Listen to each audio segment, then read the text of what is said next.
నమస్కారం. సుప్రభాత గంటారావానికి స్వాగతం. ముందుగా ప్రధానాంశాలు.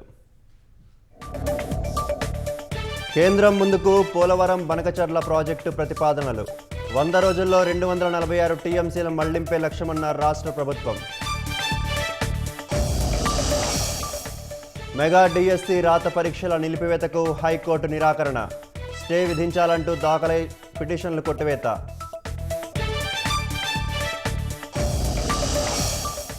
నాలుగు 4,755 మంది ఉపాధ్యాయులకు ప్రభుత్వం ప్రమోషన్లు. 4,693 ఎస్సీలను ఆదర్శ పాఠశాలలుగా హెచ్ఎంలుగా సర్దుబాటు. తుని వద్ద రైలు దహనం కేసులో హైకోర్టుకు వెళ్లనున్న ప్రభుత్వం. విజయవాడ కోర్టు తీర్పుపై అప్పీలుకు నిర్ణయం.